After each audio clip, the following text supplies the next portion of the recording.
नील नदी के किनारे एक जवान मछुआरा रहता था। वो मछलियां पकड़कर अपना गुजारा करता था। नील नदी के किनारे ही एक ऊंची चट्टान पर उसकी एक छोटी सी कुटिया थी। मछ लेकिन उसकी पत्नी नेफटारी बहुत लालची और झगड़ालू थी। दुनिया में बहुत से लोगों की आदत ऐसी ही होती है कि उन्हें अपनी आज की स्थिति पर सब्र नहीं होता। उनकी जिंदगी रोते चिल्लाते ही गुजर जाती है। नेफटारी की आदत भी ऐसी ही थी। बेचारा जवान मछुआरा दिन भर मिस्र की चिलचिलाती धूप में नील नदी के किनारे मछलियां पकड़ता और शाम को जब मछलियों से भरी हुई टोकरी लेकर घर आता तो नेफटारी उसका बोझ उतारने और जाल सुखाने में मदद देने के बजाय उसे कड़वी बातें सुनाती। ओहो, आ गए दिन भर घूमकर। मैं तो घर का काम करते करते थक गई और तुम हो कि सारा दिन नील नदी के किनारे बैठे गीत गाते रहते हो। बस दिन भर में इतनी मछलियां पकड़ी है, लगता है तुम्हें जाल डालना ही नहीं आता। बेचारा मछुआरा अपनी पत्नी की बकवास सुनने का आदी हो गया था। वो उसकी बात को अनदेखा करके खाना खाकर देवताओं का शुक्र अदा करता और सो जाता। एक दिन ऐसा हुआ कि उसने नदी में मछली पकड़ने के लिए जाल डाला, लेकिन इत्तेफाक से कोई भी मछली जाल में नहीं आई। निराश होकर जब वो जाल समेटने लगा तो उसे जाल कुछ भारी लगा, लेकिन मछली उसमें कोई दिखाई नहीं देती थी। पूरा जाल खींचने के बाद जब उसने उसे खोला तो उसमें से एक प्यारी और सुंदर सी सुनहरी जलपरी निकली। जवान मछुआरे ने उसे उठा लिया और उसकी पीठ पर हाथ फेरने लगा। थोड़ी देर बाद वो सुनहरी जलपरी होश में आकर बोली, जवान मित्र, तुम मुझे छोड़ दो। मैं नील नदी की राजकुमारी हूं। अगर तुम मुझ पर दया करके मुझे छोड़ दोगे तो तुम मुझसे जो मांगा करोगे तुम्हें दिया करूंगी। तुम्हारी सारी गरीबी दूर कर दूंगी। जवान मछुआरे को छोटी सुनहरी जलपरी पर दया आ गई और उसने उसे नील नदी में छोड़ दिया। सुनहरी जलपरी लहरों पर खेलती हुई अपने महल में वापस आ गई। वहां उसकी सहेलियां और दासियां घबराई हुई उसकी राह देख रही थी। राजकुमारी के सही सलामत वापस आने पर महल में खूब धूमधाम से जश्न मनाया गया। सब सहेलियों ने मिलकर खूब गीत गाए और झूमर बनाकर अटखेलियां करती खूब नाची।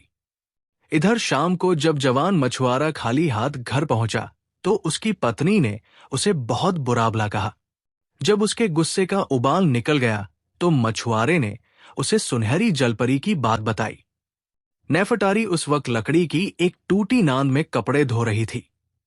उसने चिढ़कर कहा, ओहो, ये सब झूठी बातें हैं। मैं तो जब मानूं कि तुम लकड़ी की एक नई नांद ही उससे मांग कर लाओ। फिर देखो सुनहरी जलपरी तुम्हारी कितनी बात मानती है। दूसरे दिन मछुआरे ने नील नदी के किनारे जाकर पुकारा, ऐ सुनहरी जलपरी, तुम कहां हो? जरा मेरी बात सुन जाओ। मछुआरे का इतना कहना था कि दयालु सुनहरी जलपरी लहरों में खेलती अटखेलियां करती फौरन वहां पहुंची।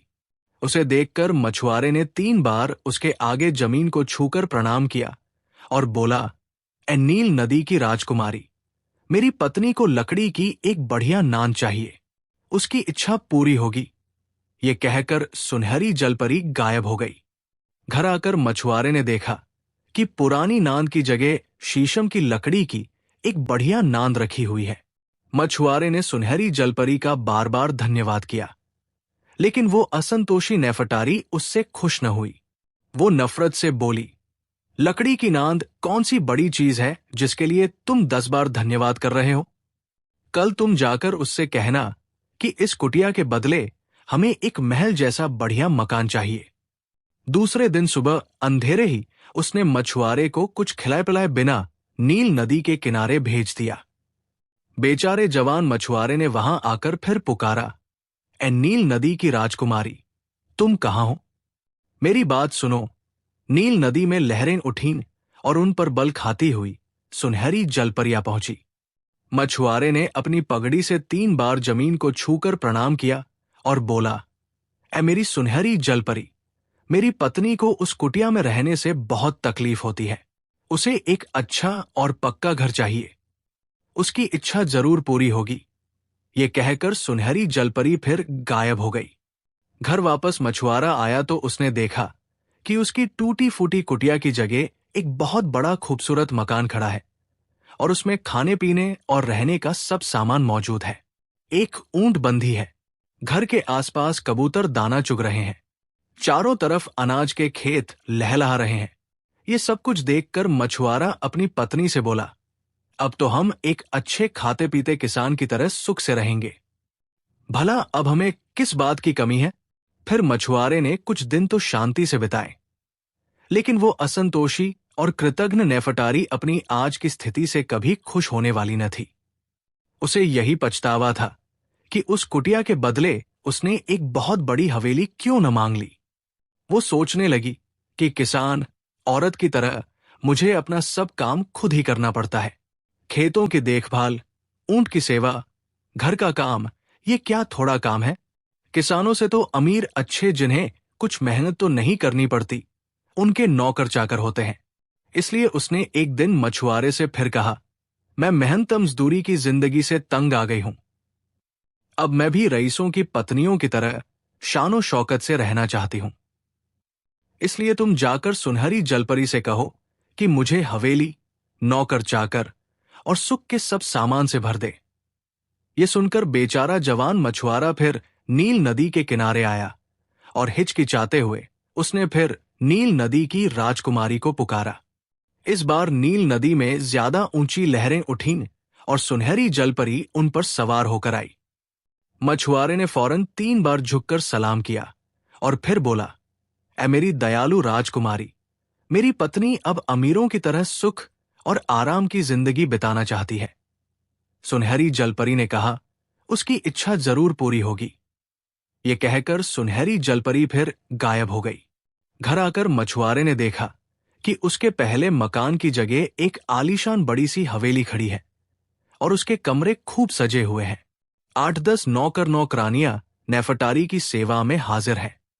कोई उसके बाल संवार रही है, कोई आईना लिए खड़ी है, एक दासी पोशाक लिए खड़ी है, दूसरी के हाथ में नए जूते हैं। मेज पर तरह तरह के खाने थालियों में सजे हुए हैं। तिजोरियों में धन दौलत और जेवर भरे हुए हैं। ये सब देखकर मछुआरे ने सुनहरी जलपरी का मन बार बार धन्यवाद किया। लेकिन इतनी धन दौलत पाकर नेफटारी का दिमाग 7वें आसमान पर पहुंच गया। वो जरा सी बात पर अपने पति को कड़वी बातें सुनाने लगी, जैसे इस घर में ये कमी है, ये चीज नहीं है, वो चीज नहीं है। तुम्हारी सुनहरी जलपरी को इस बात का ध्यान ही नहीं रहा, वो फलां चीज देनी भूल गई है।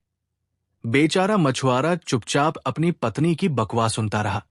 उसे उसकी बेवकूफी पर दया भी आती, लेकिन वो कुछ कहकर ज्यादा झगड़ा बढ़ाना नहीं चाहता था। एक दिन नेफटारी को घूमने का शौक चढ़ा। उसने अपने अच्छे पति को रथ जोड़कर लाने का हुक्म दिया। बेचारे मछुआरे ने रथ जोड़कर दरवाजे के सामने लाकर खड़ा कर दिया। उस शैतान नेफटारी के बैठते ही घोड़े बहुत उछलने लगे, लेकिन अच्छे मछुआरे के लगाम संभालने पर वे बिना हिले डुले चुपचाप खड़े हो गए। नेफटारी के हुक्म देने पर मछुआरे ने रथ चला दिया। दूर तक घूमकर जब नेफटारी घर वापस आई तो मछुआरे पर और भी बरसी और कहने लगी, मैं रथ में बैठकर घूमना पसंद नहीं करती, क्योंकि सड़क पर धूल उड़ती है और जिस तरह लोग रानी को झुक झुक कर सलाम करते हैं, उस तरह लोग मेरे सामने नहीं झुकते। मैं ऐसी घटिया जिंदगी पसंद नहीं करती। तुम कल ही जाकर अपनी सुनहरी जलपरी से कहना कि वो मुझे महारानी बना दे।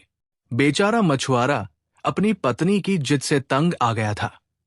वो सुनहरी जलपरी को परेशान नहीं करना चाहता था, मगर पत्नी की बात न मानने और न जाने में भी मछुआरे की खैर न थी। उसे मालूम था कि जलपरी से कुछ मांगे बिना वापस आने पर नेफटारी उसे घर में घुसने न देगी। उसने आगे पीछे सोचकर फिर पुकारा, ऐ मेरी सुनहरी राजकुमारी, मेहरबानी करके मेरी बात सुनो।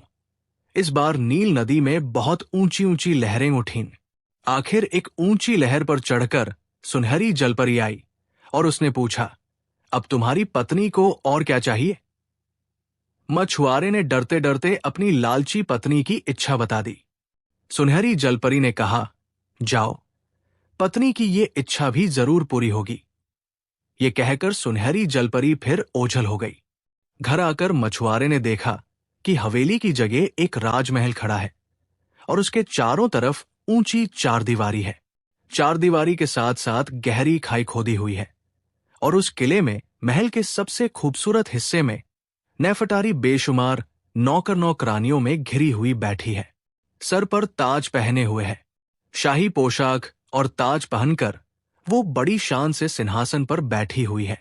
हर दरवाजे पर भाला ताने सिपाही पहरे पर खड़े हैं।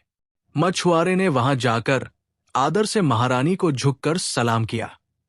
अब नेफटारी का दिमाग इतना फिर गया था कि अपने जिस अच्छे पति की बदौलत उसे आज महारानी बनने का सम्मान हासिल हुआ था, उसको अपने सामने देखकर वो बिगड़ गई।